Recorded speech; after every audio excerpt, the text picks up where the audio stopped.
चार लाइन भूमिका से कहना बात।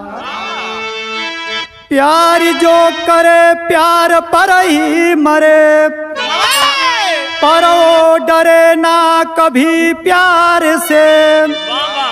प्यार मजेदार है, प्यार पतवार है, प्यार खंडित न होता है तलवार से। प्यार डरता नहीं, प्यार मरता नहीं, प्यार जलता भी नहीं है वो अंगार से। प्यार पर फिदा जिंदगानी हुई, प्यार सबसे बड़ा है वो संसार से।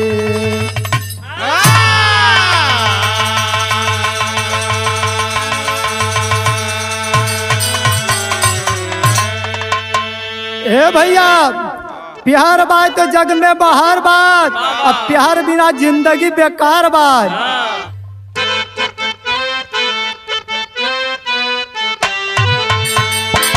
यही गजल का टुकड़ा मास्टर बजौना कि जब से इनकी जवानियाँ चढ़ी है,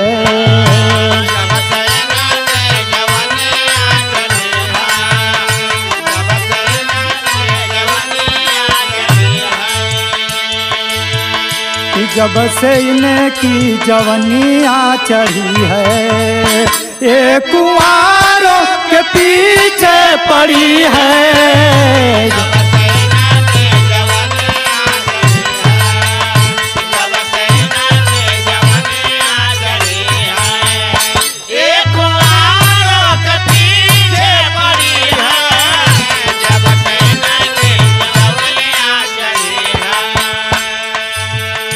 दिल लगा के दिल के किए टुकड़े,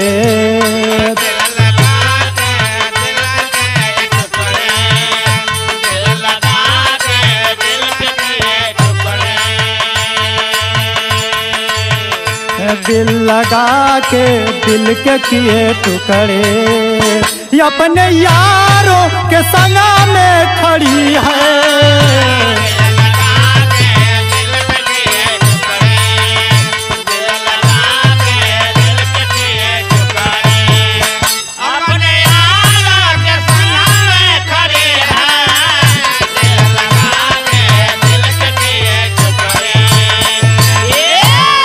लेकिन हमारे रामानंद कवि जी कितना सुंदर भाव दिला कि प्यार कोमल कली से कलिल है,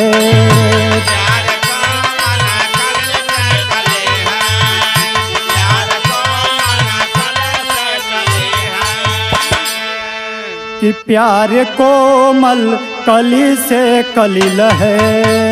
दिल से मिल जाए जो वो ही दिल है।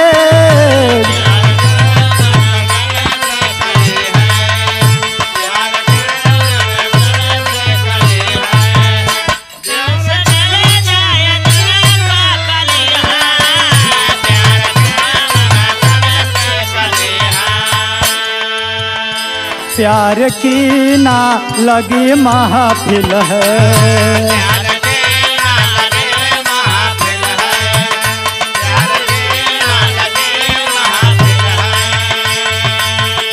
प्यार की ना लगी महफिल है। दिल से मिल जाए जो वही दिल है।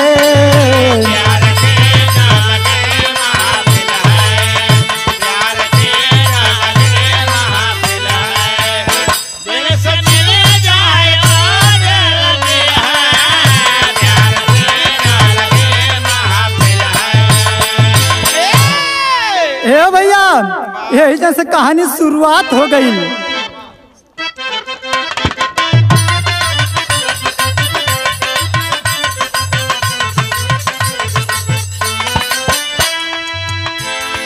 झूठ सकता हम अगर गांठ कठिन पड़ती है, कसक हृदय में बनकर हर समय खटकती है।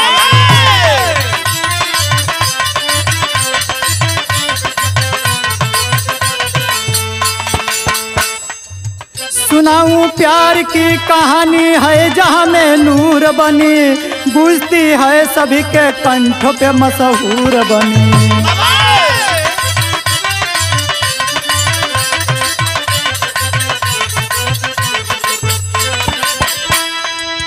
रहा साहूकार कंचनपुरी का निवासी था, रहा साहूकार कंचनपुरी का निवासी था, देना लाल भगवान पुत्र का अभिलाषी था।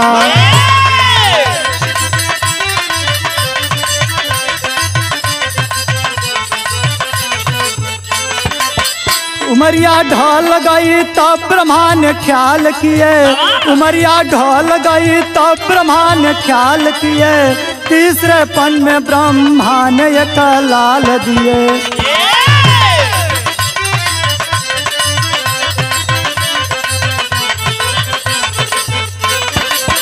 बधाई बजने लगी सबका दिल खुशहाल हुआ, बधाई बजने लगी सबका दिल खुशहाल हुआ, रूप सलोना सुघर जबकि 12 साल हुआ।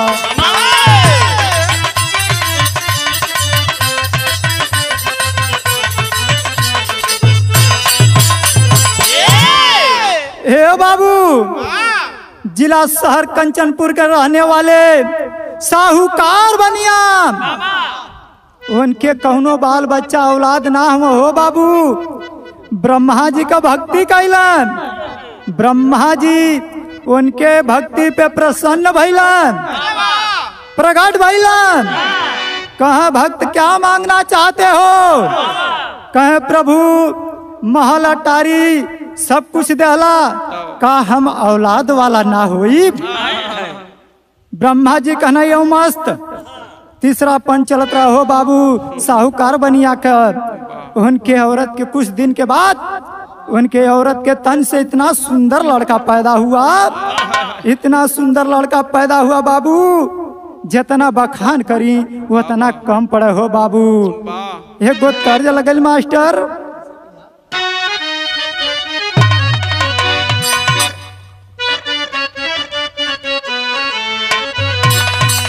यह तर्ज का लाइन बा, सुनाए राजा जी सुहाग वाली रतिया,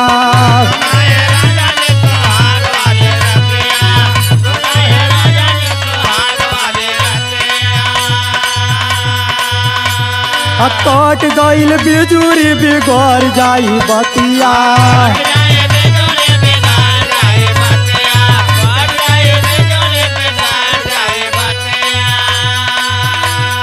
का करबा तू अन्हरिया में, का करबा तू अन्हरिया में, लमटे लमटे लमटे धरा के धरब रानी तोहका पजरिया, लमटे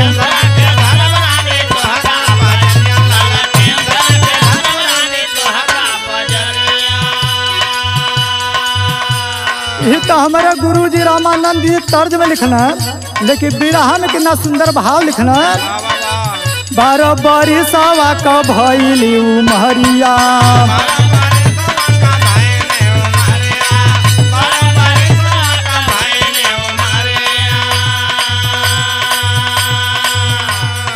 चला है शिकार करने बन के शिकारिया,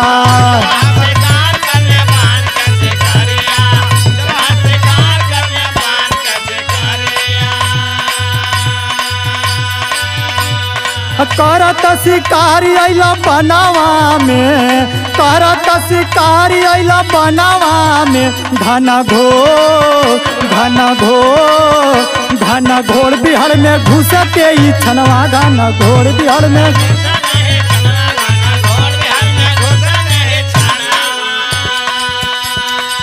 हे बाबू, वो लड़कवा का नाम रखना सूरज भानु, और सूरज भानु जब 12 साल का भइलन तो अपने साथियन के कहला, रे मित्र चलो जंगल में शिकार खेलने चलते हैं।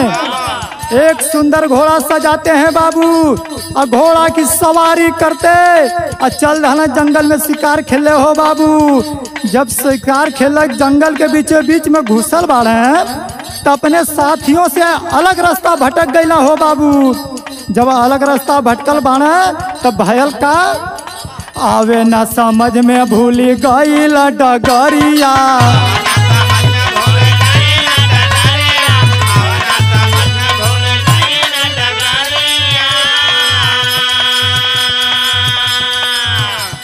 लौकल कुछ दूरी पे सुंदर फुलवरिया।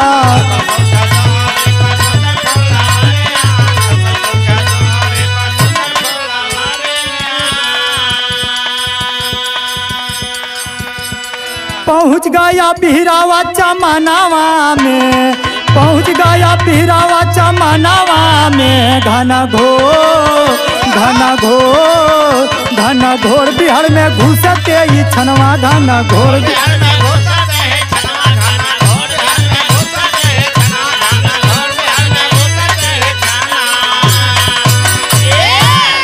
हे बाबू वही जंगलवा में जब भटक गईला हो, कुछ दूरी पे जाके देखल वही जंगलवा में फुलवारी की बाग देखल बाबू। तो वही बगिया के तरफ घोड़वा मुड़ा लेहलन। और जब घोड़वा मुड़ौला बगिया में हो बाबू तो गजब भयल का पचरा गीत लग गई।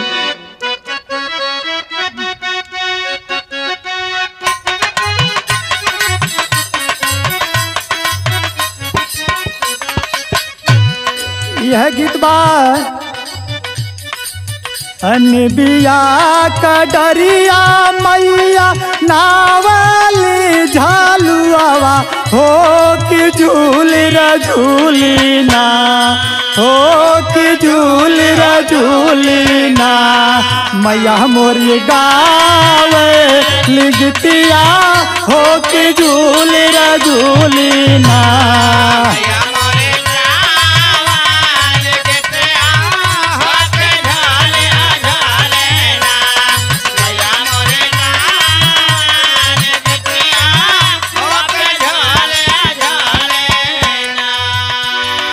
हे भैया लेकिन भाव कितना सुंदर बात। फूलवा चुना तरहली सुंदर छोकरिया हो कि पारी हो गईली ना, हो कि पारी हो गईली ना। सूरज भानु के नजरिया हो कि पारी हो गईली ना।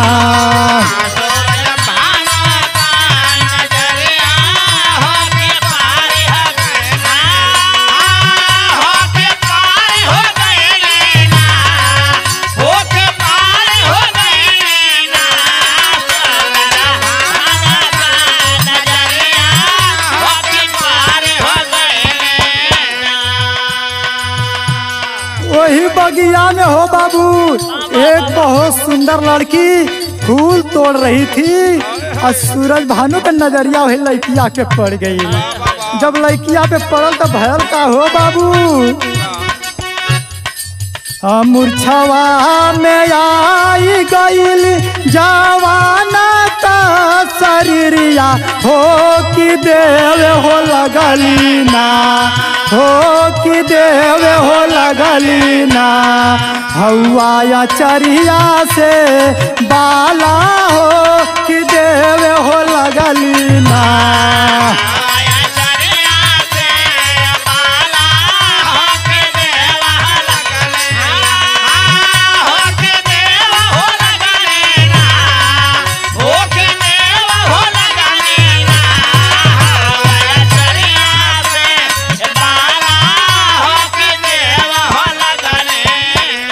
हे बाबू वो लड़किया के देखते सूरज भानु बेहोश हो गईलन, मूर्छित होकर गिर गईलन हो बाबू।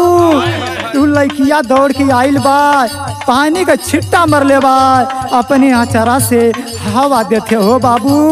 जब आचरवा से हवा देहले बा तो भयल का मूर्छवा टूटल सुनला बाबू जवन घरिया हो कि पूछ हो लगल ना, हो कि पूछ हो लगल ना। माधुरा बाला से जिकरिया हो कि पूछ हो लगल ना।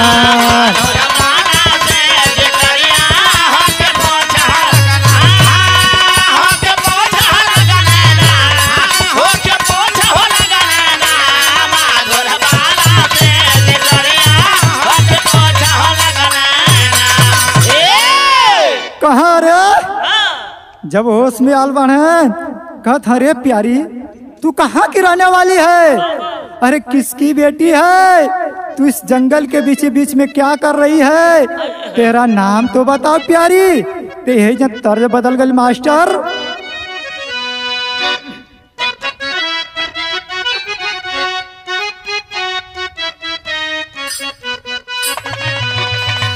ए भैया यह तर्जिया बा हरतिया अन्हारिया में रहल नाया जोरिया कैसे धराई गैला निरहू।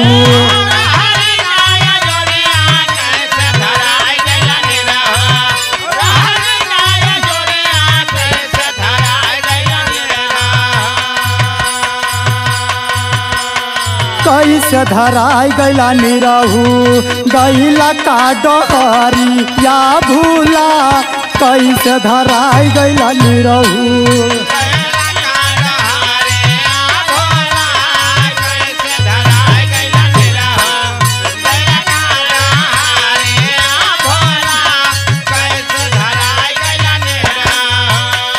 हे भैया लेकिन कैसे बसला नजरिया में रूपवा तोहार हमके बताई दे बुचिरई।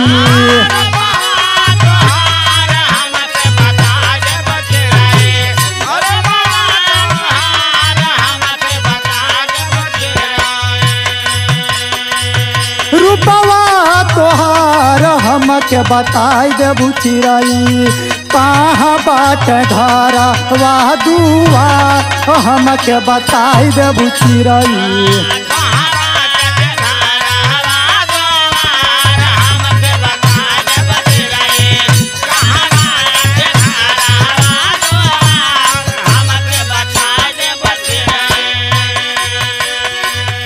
अरे प्यारी कहाँ तेरा घर है? कहाँ तेरा ठिकाना है? हमको तो जरा बता दे। लेकिन कैसे कहला तिरछी नजरिया कमरा लुकटरिया।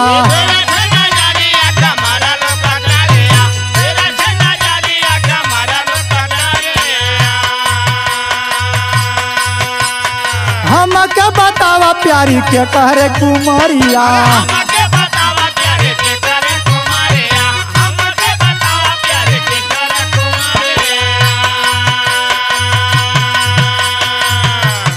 पहरीन्द्र सानावा का सुना दिलदार सैर कर अली यही लोकवा।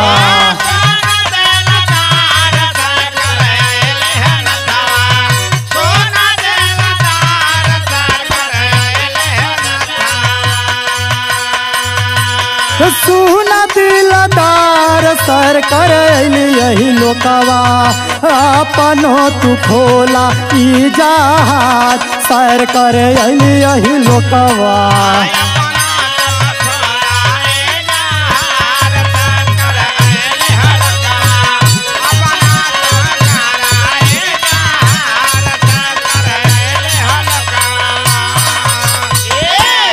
कहाँ प्यारी? अरे जो ये तेरा सुंदर सुंदर लाल लाल गाल है, बरछी धार आँख का कटार है, मेरे दिल को घायल कर दिया रे प्यारी। बता रही है प्यारे मैं परी इंद्रासन की हूँ। मैं इस लोक में सैर करने आई थी, भ्रमण करने आई थी। अचानक प्यारे तुमसे नजर लग गई। लेकिन कैसे बताओ थी वही भाव में। नमवा हमार रंभा अपनो बतावा।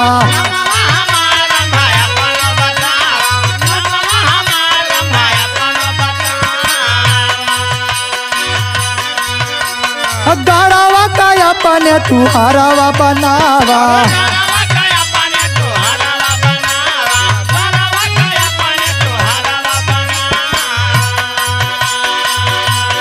कंचनपुर नगरिया में एक साहूकार ओ नहु कपटी हमसु बनावा।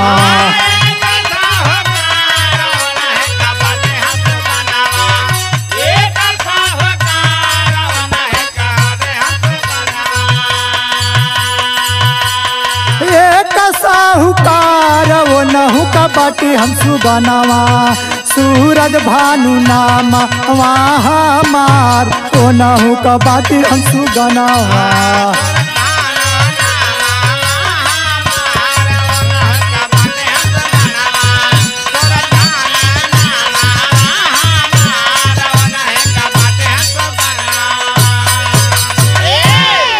कहें प्यारे मेरा नाम रंभा है, अपने गरले का मुझे हार बना लो प्यारे। कहें मैं शहर कंचनपुर के रहने वाला साहूकार बनिया का बेटा, मैं सूरज भानु हूँ। एजेंट टेरी का भाव लगल मास्टर।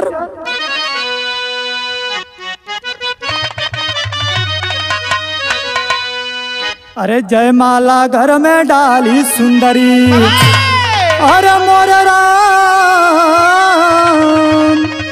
अरे जयमाला घर में डाली सुंदरी, छलकन लगा प्यार का बगिया में मधुशाला, यार मधुशाला, यार मधुशाला। हे बाबू प्यार का चस्का लगा दे, वही बगिया में से फूल का हार बनाती है और सूरज भानु के गले में पहना देती है। जब पहनौले बाबा एजेंट छंद लग गल।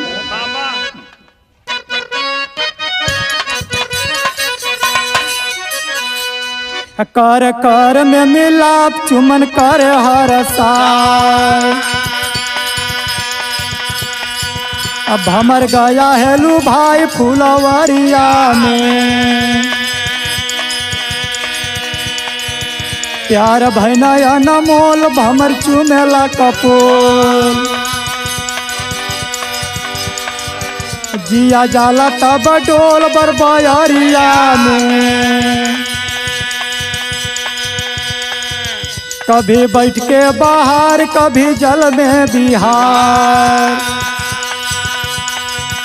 कभी खेले बेसुमार या कवरिया में।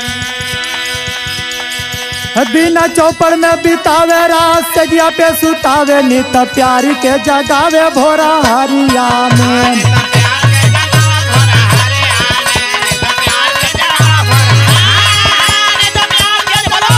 क्या बात है?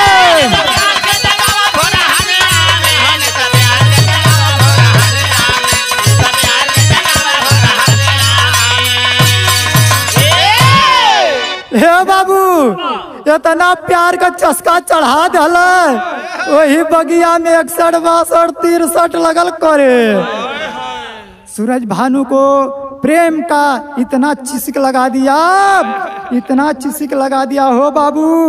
मैं प्यारे इंद्रासन की ऐसी हूँ, मेरा इंद्रासन ऐसा है, मेरा इंद्रासन वैसा है।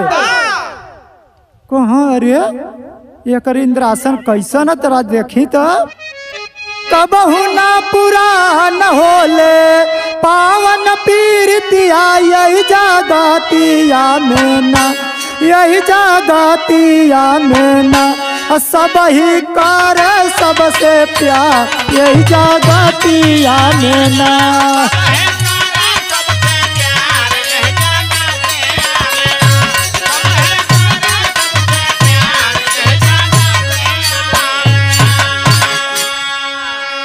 लूटेला बहार आली काली मुस्काई,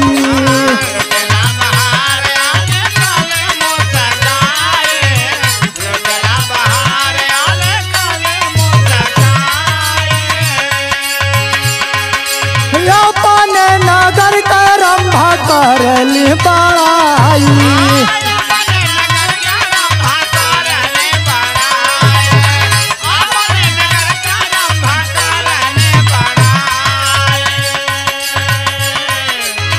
शाम पे फतिंगा जले जहाँ दिन रतिया, यही जागतिया में ना, यही जागतिया में ना, सब ही कर सबसे प्यार, यही जागतिया में ना।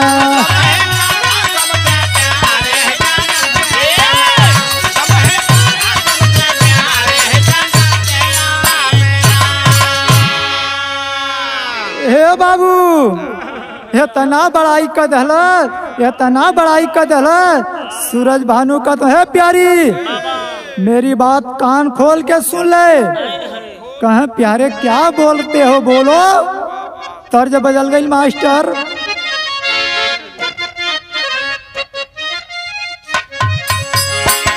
यह गीतिया कलाइन बान कि गोरिया रे,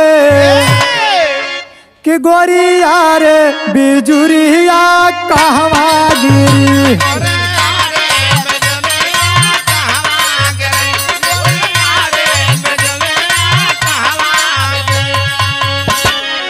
भरल रसावा के गगरिया कहवा गिरी, कि गोरिया रे बिजुरिया कहवा गिरी।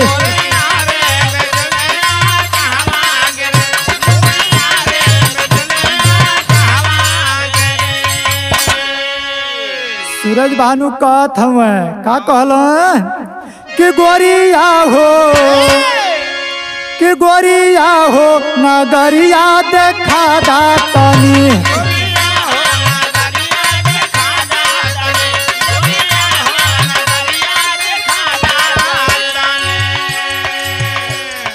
सखियन से अपने मिला दातनी, गोरिया हो नगरिया देखा दातनी।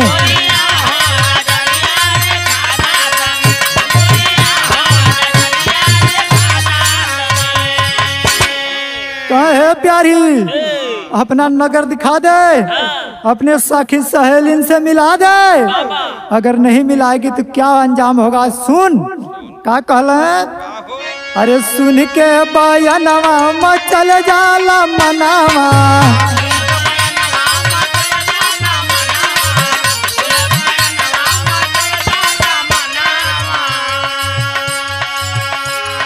जवना देखबू अपन इंद्र सनावा।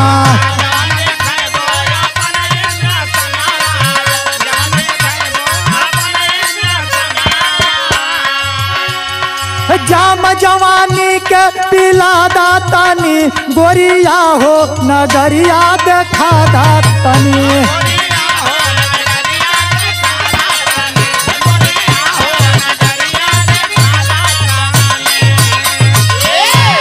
हे प्यारी अगर नहीं दिखाएगी तो मैं फांसी लगा के मर जाऊंगा, जहर खा के मर जाऊंगा, तुझे शकल नहीं दिखाऊंगा। इतना बात सुनती रंभा भाऊ घबरा जाती है। जब घबरा गई हो बाबू तब भयल का दोहा लगल। देख कठिन पर प्यार का प्यारे, तब भंवराली न बनाए। कमल फूल के अंदर रख के चोली में चली छुपाए।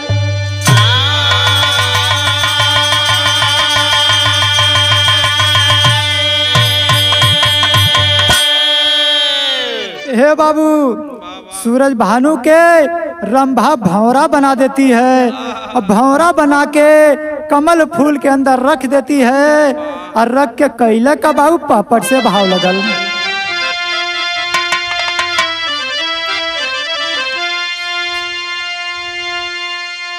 भंवरा चोली के बाटे दरम्यानवा मनवा जानेला।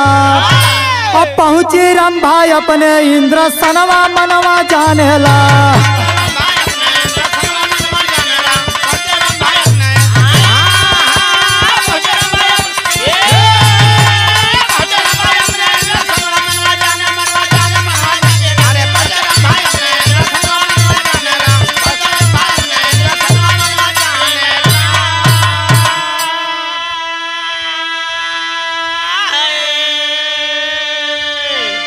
अरे सिंहासन पे सूर्यपति का राजल रगल हल दरबार हो, और नाचा शुरू कैले रंभा आज्ञा अनुसार हो। अरे टप टप चुआ लागल तब पसीनावा मनवा जानेला, और चोली दामन कुल भीगल बदनवा मनवा जानेला।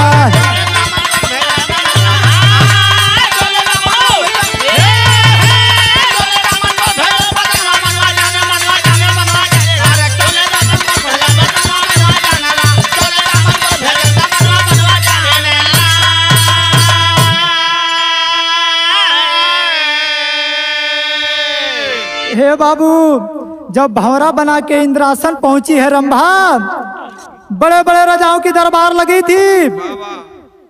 राजा इंद्र आदेश देते हैं रंभा नाच शुरू कर दे महफिल में। हे बाबू, रंभा भूल जाती है, महफिल में छमक के ठुमका लगा दिया।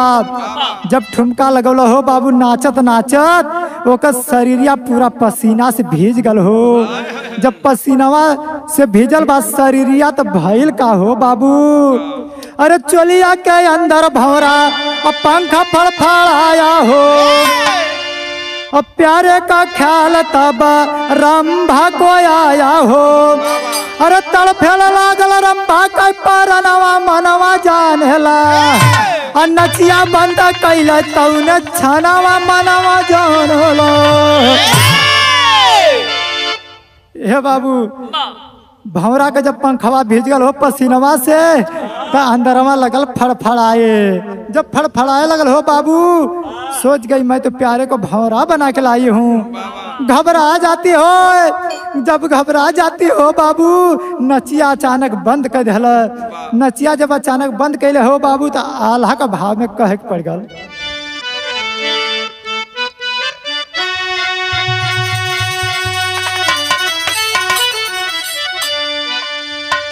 अरे प्रेम के समान नाही हीरा और रतनवा भैया।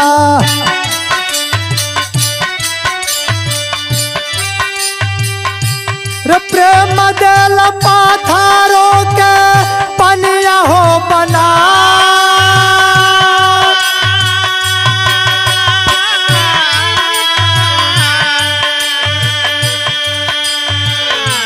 नाच बंद कैल रंभा राजा के समहनवा भैया।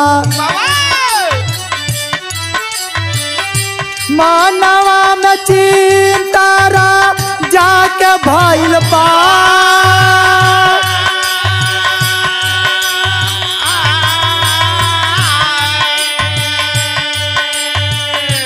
डॉक्टर बोलाई राजा चेकवा करावय भैया। तानवा में कौनो ना बे मारी लौकत बा।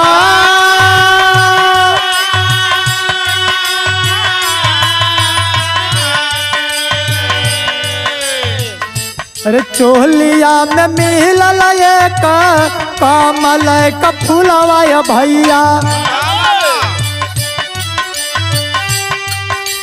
फूलवा के अंदर एक भंवरा छुपल जा।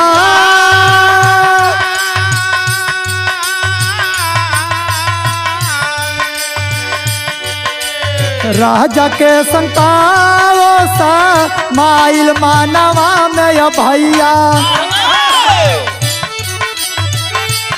रंभा से पूछला हो इंद्रहुल सा।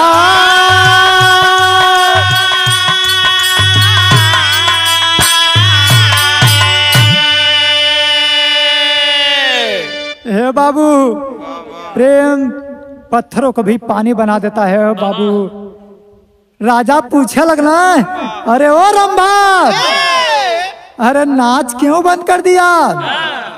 नहीं कुछ बोल रही है बाबू। डॉक्टर बुलाते हैं, वैद्य बुलाते हैं। अरे रंभा को हुआ क्या जरा चेक करो। डॉक्टर आते हैं, वैद्य आते हैं बाबू, तन में कोई बीमारी नहीं, लेकिन चोली के अंदर एक कमल का फूल मिला।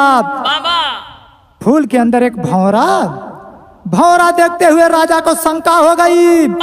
अरे ओ रंभा, राजा रंभा से पूछा था मैं, का पूछना, खड़ी का लाइन लगल।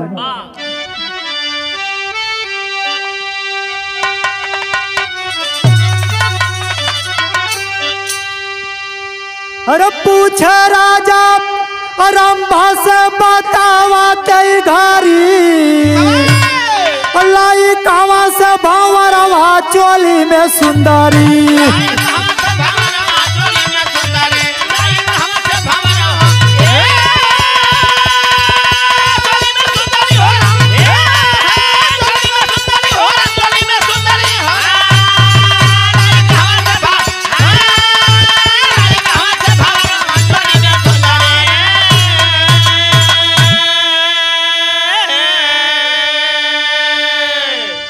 राजा इंद्र का तुम बता प्यारी ये भंवरा कहाँ से लाई।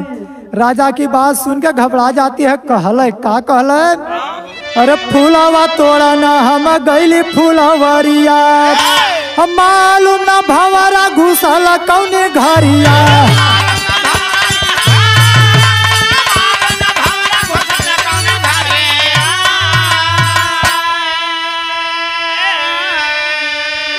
अरे कैसे खोली भेद सोचे रंभा ऊपरी, लाई कावा से भंवरवा चोली में सुंदरी।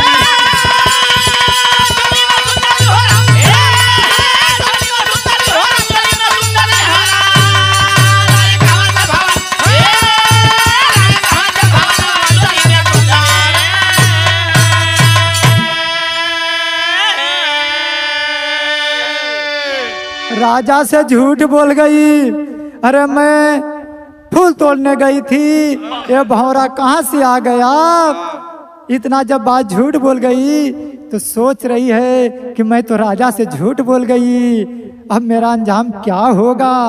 लेकिन हर राजा कैला का बाबू, अरे इंद्र कपट कुंडावा से जल मंगवाए, अब भंवरा के ऊपर तुरंत छोड़वाए।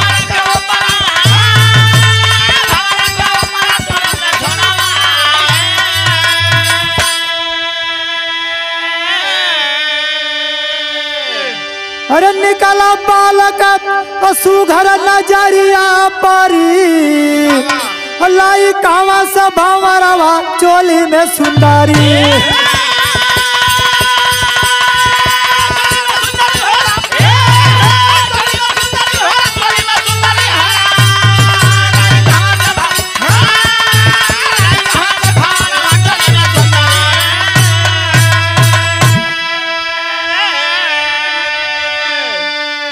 एक सेनापति को आदेश देते हैं, जाके इंद्र कपट कुंडवा से जल लाता है बाबू। अब भंवरा के ऊपर जब छोले बाहो बाबू, 12 साल का नौजवान छोकरा सूरज भानु लपलपा के खड़े हो गए। राजा देखने अवाक, अरे सुंदरी इतना सुंदर लड़का पटाई है, अब मुझसे झूठ बोल गई, इसका अंजाम तुझे अवश्य मिलेगा। राजा कैले का बाबू, अरे देहल सराफ राजा कई के बिचारवा, अब भटका साता जन्म हुई है नादी दरवा। और सुन के बतिया रंभा के नजरिया भारी, लाई कावा से भंवरवा चोली में सुंदरी।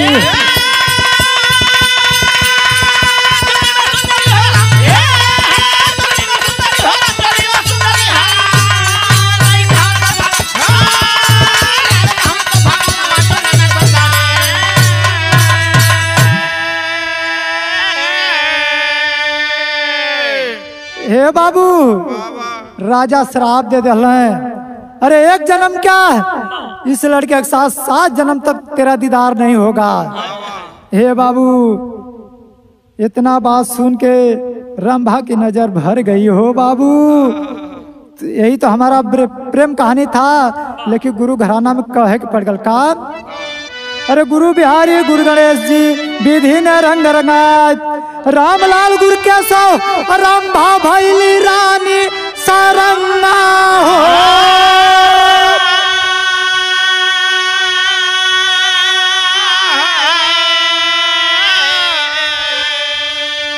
की जयमाला घर में डाली सुंदरी, संतोष रामानंद सतगुरु से प्रेम निराला, जयमाला घर में डाली सुंदरी।